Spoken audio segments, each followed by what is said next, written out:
bisa menjadi seumur hidup, kan itu undang-undang yang baru. Kemungkinan Sambo lepas dari hukuman mati, Mahfud MD sebut hukuman Sambo bisa berkurang berdasarkan KUHP baru. Menteri Koordinator Bidang Politik, Hukum dan Keamanan Mahfud MD mengatakan, vonis pidana mati terhadap Verdi Sambo bisa berkurang apabila mantan Kepala Divisi Profesi dan Pengamanan Polri itu belum dieksekusi dan Kitab Undang-Undang Hukum Pidana sudah berlaku.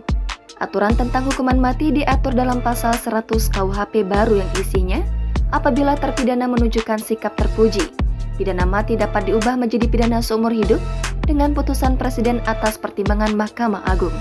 Itu bisa terjadi setelah terpidana menjalani masa percobaan 10 tahun.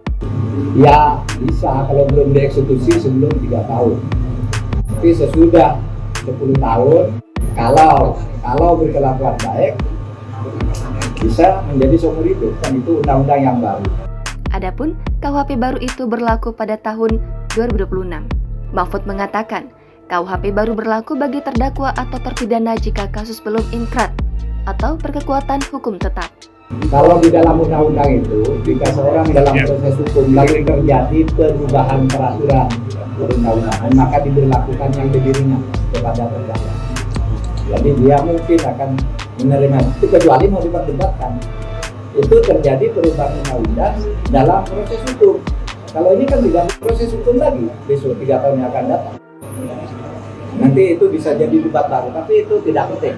Keadilan, menurut saya, rasa keadilan publik sekarang sudah diberikan oleh hakim yang gagah perkasa dan berani. Dalam vonisnya, hakim menilai bahwa Verdi Sambo terbukti secara sah dan meyakinkan bersalah melakukan pembunuhan berencana terhadap Yosua sebagaimana dakwaan jaksa. Sebelumnya, jaksa penuntut umum menuntut agar Verdi Sambo dijatuhi pidana penjara seumur hidup. Dalam kasus ini, SKD Propampori itu menjadi terdakwa bersama istrinya, Putri Chandrawati, serta 2 ajudannya, yaitu Richard Eliezer dan Ricky Rizal. Selain itu, seorang asisten rumah tangga sekaligus sopir keluarga Verdi Sambo, Kuat Maruf, juga turut menjadi terdakwa dalam kasus ini. Dalam pertimbangannya, majelis hakim menilai Verdi Sambo terbukti secara sah dan meyakinkan bersalah melakukan tindak pidana pembunuhan terhadap Yosua yang direncanakan terlebih dahulu. Ex-anggota Polri dengan pangkat terakhir Jenderal Bintang 2 itu dinilai telah melanggar Pasal 340 KUHP, Jungto Pasal 55 ayat 1 ke 1 KUHP. Verdi Sambo juga terbukti terlibat obstruction of justice atau perintangan penyidikan terkait pengusutan kasus kematian Yosua. Ia terbukti melanggar Pasal 49 Undang-Undang ITE Jungto Pasal 55 KUHP.